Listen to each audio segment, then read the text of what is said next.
Hello friends, ladies and gentlemen, welcome to the Raymond Nicolet Trust Podcast. My name is Gavrilo Nikolic, and every month I bring you inspiring conversations about the future of education, science and philanthropy from world top academics, scientists, Nobel Prize winners and philanthropists. My guest today is Natasha Davidov. Natasha is a business owner and marketing professional whose 20 plus years career has woven entrepreneurship, marketing consultancy, and executive management together to deliver success and value for clients and customers alike. She's the founder and creative director of Davidov London Jewelry, a luxury bespoke fashion jewelry brand made of the highest quality natural materials, pearls, gemstones, and precious metals. Next to her daily work, Natasha is a passionate philanthropist and engaged actively in Raymond Nicolet Trust. If you're curious to learn how to build luxury jewelry brand from the ground up, as well as learn how to engage further with Natasha, you need to listen to this episode. In just a moment, the one and only Natasha Davidov.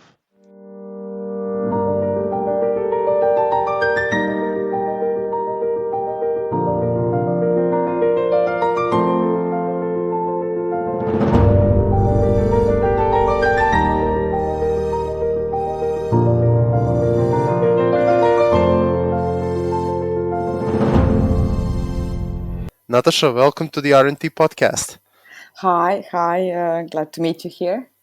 Let us start with basics. What do you do for a living? Basically, now I'm running my own business. It's jewelry making and retail business. So there are actually two lines that I'm occupied with. One is like affordable luxury line called Davidov London Jewelry, and the other one is our special project, Ask a Maternity Movement Bracelet, that helps pregnant women to track their baby's movements. It's like a functional piece of jewelry, but also with a very, very important purpose and meaning. Let us first start with focusing on Davidov London business, and then we'll get back to functional jewelry that you mentioned. How did you come up with an idea to create Davidov London brand? Let's start from here. My initial background is editorial, and I was editor-in-chief of Cosmopolitan magazine in Serbia and Montenegro at that time for 7 years. In 2011, I decided to leave publishing and to establish my own marketing agency, delivering different services to the client that they recognize this need to maybe go more digital, more social. And that's how my journey and connection with the United Kingdom started, because in 2013 I had the first clients mainly from cosmetic industry in the UK. And that's how after a while I decided that my next journey in my life would be more focused on living and working in United Kingdom. And then back in 2017, 2018, there was this opportunity that I acquired one small online jewelry business that basically sold jewelry supplies. And that was not part of my ambition or my idea. However, that just happened. It was a very good proposition because I thought I can use my marketing knowledge to, make this business grow and to give it a different outlook, maybe more contemporary. And by that, I started traveling a lot in search for the best jewelry supplies, pearls, gemstones mainly. So I traveled like India, China, Bangkok, Istanbul. And then when I fell in love with that. I fell in love with all the beauty of natural materials that we can find all over the world, and also with the craftsmanship of the people that I was so lucky to meet on all these journeys. And that's how basically the idea of let's create something beautiful, let's create something without big ambition that it will be like high fashion brand. But however, I was quite confident that with my experience in fashion and also marketing, maybe I can make something that people will like. So basically started really like very relaxed journey. It sounds like that indeed.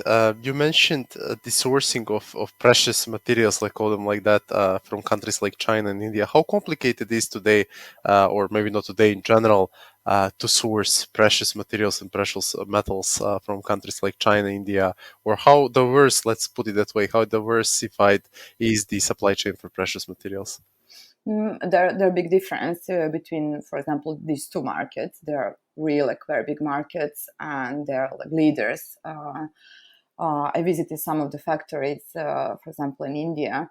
In Jaipur is the main center for jewelry supply, jewelry making, and you will be surprised that many high brands are having basically factories there. So it's really like very diversified market, and traditionally market that characterized by very good craftsmanship.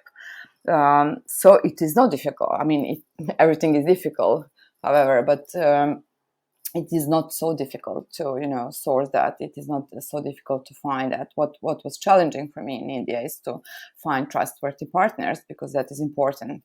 On the other hand, China, I was really like very lucky to meet partners that I really trust, that I can find and source the best possible material. So I have really quite positive experience with working with China. What was prevalent before, that it's like the question of quality, it's no longer there. So I really have high professional opinion about my cooperation with my partners in China, for example. Let us go more into details about what hides behind the Widow London brand. Why did you focus on jewelry? You already explained parts of it, but let us now go a bit more into depth and analyze why jewelry, next to acquiring online jewelry business, was in focus and is still in focus of part of your business today. I would just started thinking what I would like to wear, which is not always the best idea. However, I know from my previous, like I said, editorial experience, and that I was very confident that the aesthetics that I learned about is something that can work. On the other hand, I have my own inspiration. My inspiration with nature is very much there. My inspiration and the colors of the jewelry are also very much inspired by nature, and also with some threads of my family past, countries that I visited, and of course, country that I was born and raised and lived most of my life. So I'm trying to incorporate, and even sometimes I don't know what is. When I design the piece, but I don't know even what is behind that. And then when it's final, I just discovered that there are some maybe folklore elements from Serbian culture or Russian culture, or all the countries that I have in my family history, and that's really quite interesting and inspirational journey. Which I don't. When I start creating something, I don't have idea. Okay, I will use this motive, or I'll use this symbolics. It just somehow goes. It's like a journey, like creative journey. Indeed, it's like, let's call it an art. In the end of the day, how complicated it is to get from a drawing board, from a picture you're drawing, to actually producing a piece of jewelry. Can you maybe walk us through the entire production process? Let's call it like that. It can be quite complicated, especially if you're talking about metals. The metals that I use are strictly silver and gold-plated silver. So these are precious metals, and the price in the last 1 year, 1 year and a half is much higher. So really, you have to be very careful how and with whom you will make these pieces, and it can be quite complicated. It depends what you want to achieve. It depends. Also, you need luck that you really meet people that they will do something, that they will somehow transcend your idea in making this possible, because I'm not jewelry maker myself. So I have a group of people that are really exquisite craft people, and they're quite experienced in jewelry. They have 25, 30 years experience working for high-end brands. And I think I was quite lucky. It was not always like that. At the very beginning, I had, how can I say, some rough paths. But after a while, I think when things want to happen, the road is opening somehow. So it is also interesting. For example, clasps. It took me some time to discover where I can find the best clasps that they're a little bit exquisite, that they're also piece of art on itself. So I'm working with this German company, and um, I'm quite satisfied with their quality, because clasp is something that maybe people will not notice at once, but it is really very important, because it's something that makes this piece of jewelry like a good quality, because obviously you want that to last. My idea is that each and every piece can be also transferred to another generation, because pearls are forever. And when we are making each and every piece is unique, it's bespoke, because there is no, like, if you're talking about natural materials, you cannot find two same pearls. It's quite fascinating to see how diversified your supply is. If I can paraphrase it, you can correct me if I'm wrong. You basically source different materials, and then in one production site, you assemble them into one piece of jewelry. That's Yeah, really fascinating. yeah. We assemble. I have two ladies that. It was quite interesting that they're Serbian as well. I mean, it was not like necessarily my first thought, but it happens to be. Everything is a destiny somehow, and they're really quite experienced. So they assembled the pieces here in London for me. Natasha, on what projects are you currently working? Who are your main customers? So we are creating now the new collections based on like some previous hero models. So we are working on the new collection. So there will be some beautiful pieces very soon, and then lookbook, photography, and fashion editorials, all the things that you are preparing when you want to launch something new.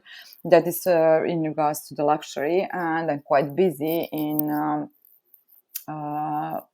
trying to find distributors all over the world for the Ask a Maternity Movement bracelet, because it is really important product. And we had a couple of interests, for example, for US, for Germany, for Australia. However, it was like very bad timing to launch this product, and most of these companies they're just suffering at the moment. So now we have to find new ways to make this available to people all over the world. Now, when we are already on the subject of functional bracelet, maybe we can dedicate a few minutes to that issue. How do you come up with the idea to work on a functional bracelet? What motivated you to create something like that? Again, my journey with the Ask Maternity Movement bracelet also happened like it was like a touch of destiny. I was approached by one NHS organization, National Health Service organization here in England. They wanted to create something interesting and more creative that aligns with their campaign of saving babies' lives, and also bringing awareness about the importance of monitoring the baby's movements. So they contacted, I guess, few companies that they're making jewelry, and I was among these companies. So they wanted to develop a product that will help future mothers, to count the baby's movements easier way. Counting the movements during the pregnancy is important, because the changes in dynamics day by day can potentially signal if something is wrong with the baby. And it is really like very important element of safe pregnancy. And then we started working with on this bracelet. Why bracelet? Because before, for example, women used like pencils to count, but pencils you have at home, or even the app. Sometimes you don't remember. So we're thinking about functional piece of jewelry, because you can wear it every day, even if you're on the go. You don't have to be at home to have to have the so to refer to the number of the movements your baby made during the day. And then we come up with this model. This particular organization, they bought 1,000 pieces. They delivered that for free through their maternity systems. And after these trials on 1,000 women, we had really some amazing results and some success stories that we saved babies' lives, because by using the bracelet, women were aware that something might be different than, for example, in previous days. So they contacted their maternity units. They were taken to induction, and then babies were saved. So after these trials, I thought, okay, this is really something really very important. So why don't we take it higher? I mean, why don't we make it available to more women, not only in England but around the world? Because that's unique problem that we are solving basically with this bracelet, and that's how it all started. Then I designed a more aspirational product together with a nice packaging, nice box. It comes with in a box that potentially allows mothers to write the baby's name and date of birth. So in all together, it makes really like a very nice keepsake to treasure forever, because it will always remind them on these most precious moments in their life. And we launched that in April 2020. Not the best time for launching anything, because it just like pandemic started and people are more concerned. But then I thought, if they need this, they need it now more than ever, because women were not able to go to their maternity units. They just have to call them first. They had difficulties to even get the appointment, or and then also when calling the maternity units, women are quite often asked how many times your baby moved today or yesterday, and then by just simple look at the bracelet, they are aware. And not only that, by wearing the bracelet, it creates a certain habit. So in psychological way, that's a really good reminder, because it's a physical product. It's actually part of the, I would say, general trend of gamification. So everything needs to be gamified, so people actually start paying attention to one issue, or start maybe exercising more. And it's a great trend to utilize, especially for health concerns. Exactly. And now I'm working on another project that is not for pregnant women, but it is speaking to this trend. And I think the products of the future will be really focused on how to on this like lifestyle, on well-being, on how to make people's life like more practical, easier, and more focused on their on important things, on their actual well-being. Natasha, we're in the second year of global pandemic. What would you say are the biggest challenges rural industry is currently facing? Obviously, that people, the biggest challenges that we faced, especially luxury business, is that people basically didn't buy. I mean, they didn't buy they used to, even if they have money, if they have this habit, because they didn't go anywhere, And I think that was, and also no other brands that they suffered, and even maybe more than my brand in a way. That was not the case, luckily, for the Ask Maternity Moon bracelet, because again, it is intended for a certain target group. However, I think globally we all suffer in many different businesses. So I think people are just like doing necessary things, buying necessary things.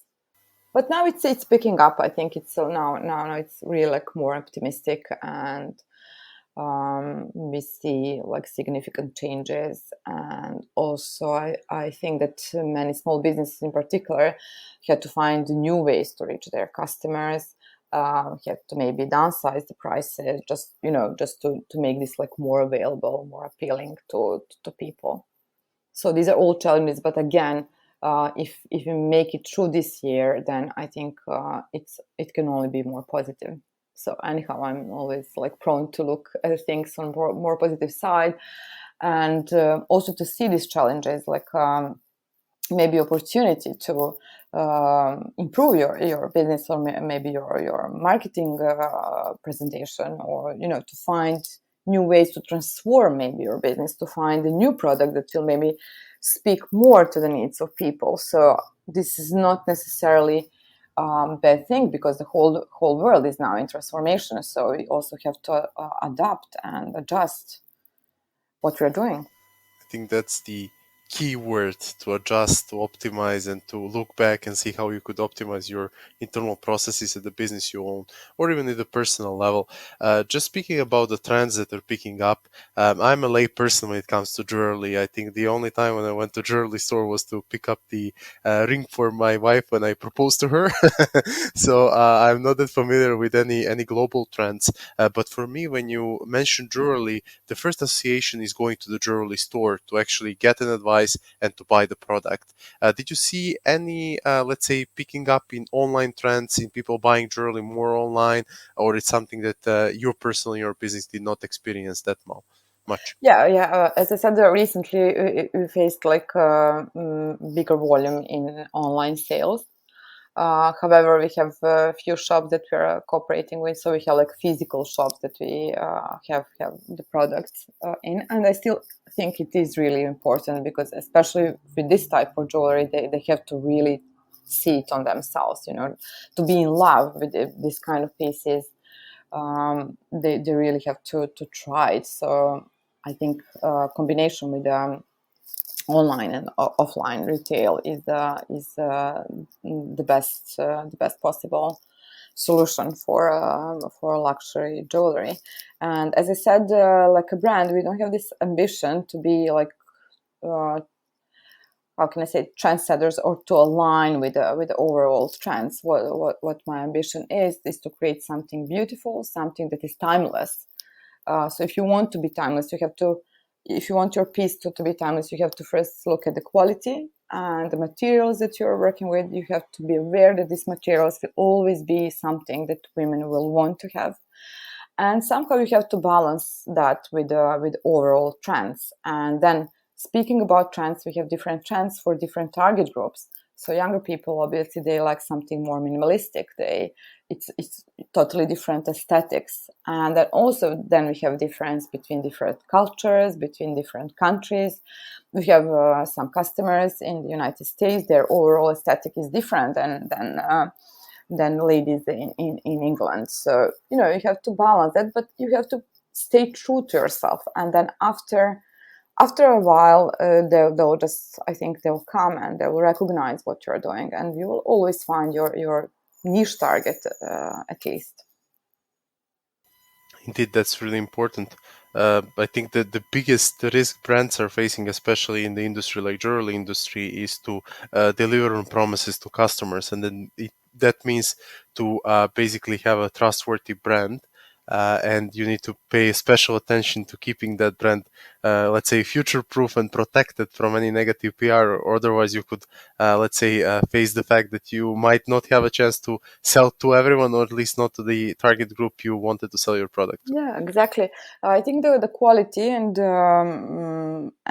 really good customer service, meaning that you're really ready to go above and beyond for your customer, even if that means that you will not earn anything. I think this is the way how we have to look at building the brand, because it is all part of the building of the brand and building this trust, because it's so many, it's a diversified market. So the only reason why they will decide to buy David Lana jewelry would be that the trust that they created, or the brand awareness, and also to recognize the quality behind the brand. And it is hard work. It is not easy. It takes a lot of time. It's just one word. It's just trust, but it makes everything seem easy afterwards. Recently, I was asked, so what for me is the most important thing in, let's say, interpersonal relations, including business relations? And I said trust, and I was always asked, if somebody asked me, "Can you deliver on that?" I would always reply with a counter question. That would be, "Do you trust me?" If trust is there, then everything will be sorted out. So I think it's a really dangerous word, but a word that eases any breaks that exist between people. I think it's really important, because without that we cannot grow. Without trust there is no respect, and also without trust there is no love. If we're talking about them, because for me this is love also. I really am very passionate about what I'm doing, and I think it is love. And then if you manage to transfer that emotion to the customer, that they see this real, like, very unique, that, when I create a piece, I have in mind a woman that will carry this piece.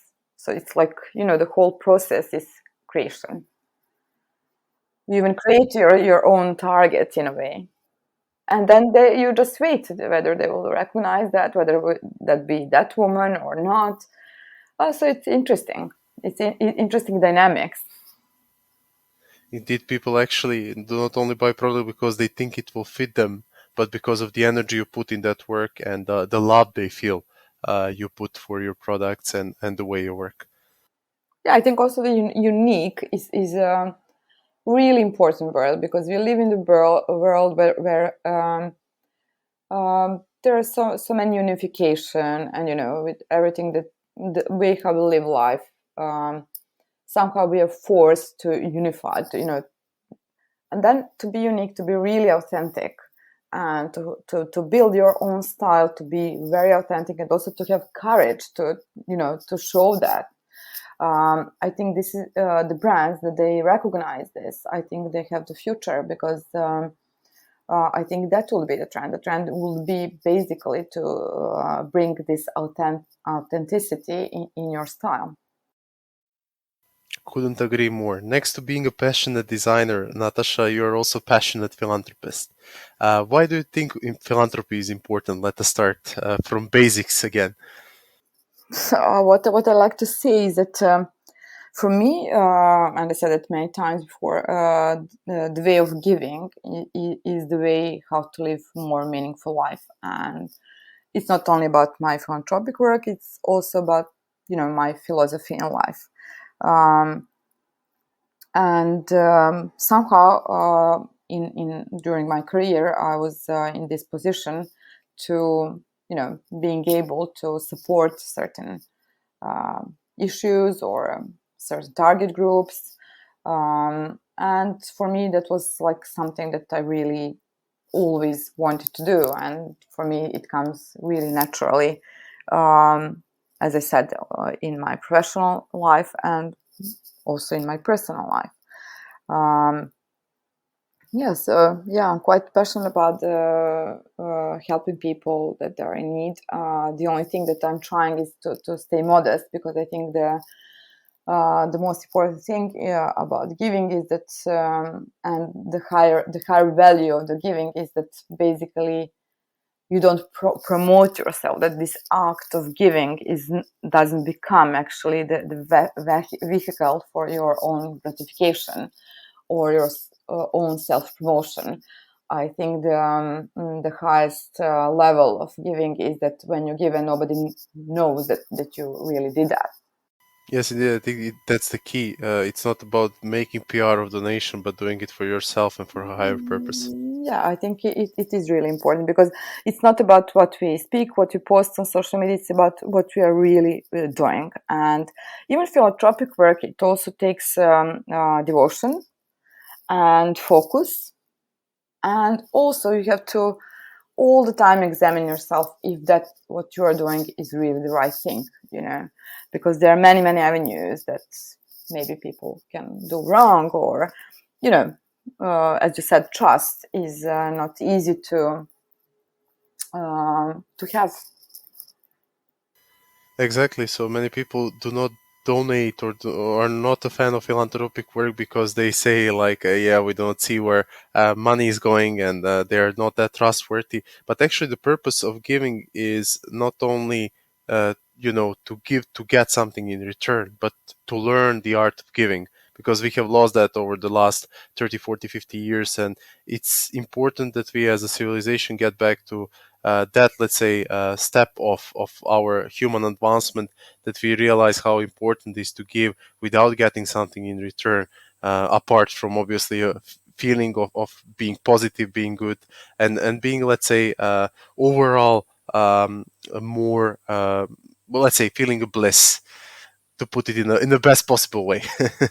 Yeah, I'm very glad that you mentioned that, because one of my favorite philosopher and psychiatrist was talking about this, what is actually love, and then he explained that love is not about what I'm going to get, but what I'm going to give. And that people make basically a serious mistake in thinking that you give to those whom you love, while the real answer is you love those to whom you give. So the point is, if I give something to you, I invested myself in you. And that's why that part of me has become new. There's a part of me in you that I love. So true love is basically love of giving, not love of receiving. Of course, this can be like avenue for many misinterpretations, and we have to find a balance in our private and professional life with the giving and receiving. We have to use our rationale for that. However, for me, the way of giving is the way how to live more meaningful life. Couldn't agree more. Speaking about the life in general, Natasha, what are your personal achievements that you're currently most proud of? Personal, professional, or philanthropic? All. Oh, it is a very interesting question. I think the things that I'm most proud of is that during all the difficulties on your journey, both in professional and private life, that you stay yourself, that you stay true to yourself, and also that you have this will and wish and passion to improve yourself, to constantly improve yourself like a person, and also to improve your environment. I think this is extremely important that people start thinking out of their own ego and start thinking about how we can improve what is happening around myself, even with the most simple things like environmental questions in our immediate surrounding, and then going to the higher questions. So we cannot talk about higher causes and higher levels if we didn't clean things or sort out things in ourselves, in our immediate surrounding. So I think this is something that I will, and then a couple of things that I really did manage to do through my career. When I was editor at first, I was really very focused in empowering women, and I really contributed to all the important campaigns like raising awareness about breast cancer, and then also contributed to importing the first mammograph in Serbia in 2008, 2009, if I remember correctly now. The second thing was building the safe houses for the victim of domestic violence, also in Serbia. So I think this, we have to do things, not only talking about things, but we really have to do things to deliver. Exactly. Things cannot be delivered on their own. You need to show the initiative, to show the courage, and then everything else will follow. And Natasha, what about the future? So what are your future goals? Can you share some of them with us? Yeah, what is interesting that earlier when I was young, I was having like these certain goals, like very, very, like very frame, very focused. Now, what I also learned, I think it's also experience, and especially experience in the last 1 year, is that maybe you have to be more fluid. Maybe you just have to, wait for things to develop. Sometimes to a big attachment to the goal or to the result will not bring what we expected, and will also cause so many stress and anxiety. So what I learned, I think it's really important. It was a very difficult lesson for me, though, being like a hardworking person and always very focused. For me, that was really very, very important lesson to learn, that sometimes you really have to let go, and also to see what this journey will bring. So you have to make the space for things to happen, not only to create things. If you understand me.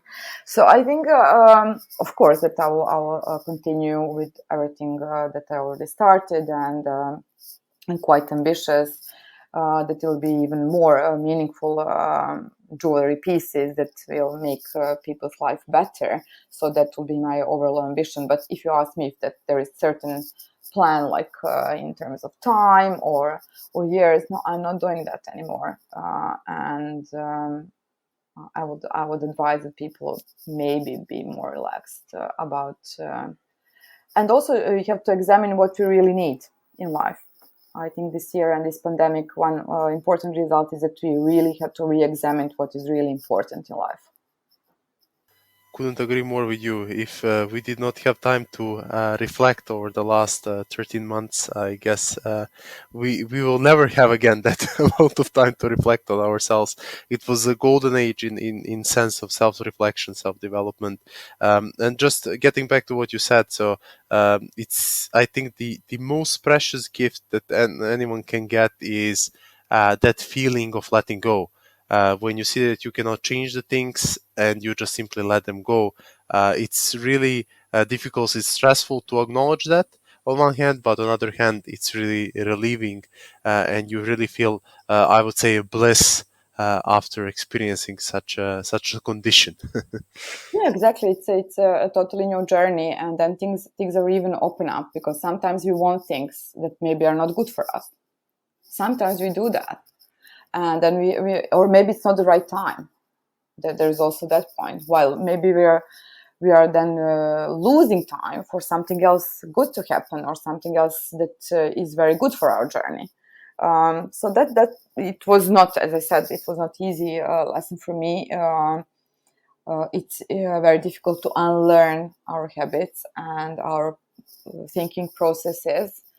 However, I think that this was a good time for doing that. And I also see in my surrounding and friends and some other people that I meet that really the people that they use this time to reflect more on things and to, somehow repair themselves in a way that they feel less stressed now, even though it was very stressful time. Natasha, before we wrap up, any last words, anything else you would like to mention to our audience? Yeah, I would like to express my sympathies for the activities of the Raymond Nicolet Trust, and especially Christine. I think it's really very amazing, and her efforts and all of the team, of course, you guys, and I'm quite impressed. And that for me is the right way of giving, is that not only you give funds, but you also give the idea. You somehow trying to make the world better, also by education, not only by repairing or rebuilding the schools. And I also appreciate that very much, because Christine is focused on Serbia, and she detected that there is a space there for improvement, even though she's not Serbian. For me, that is really like the big thing, to have this kind of empathy to the problems of the world, and I really highly respect that and appreciate that. I will always be there to support you guys in everything that you do. Thank you very much, Natasha, for being my guest in the RNT podcast. I wish you all the best, and hopefully we'll speak soon. Thank you. All the best to you. Bye.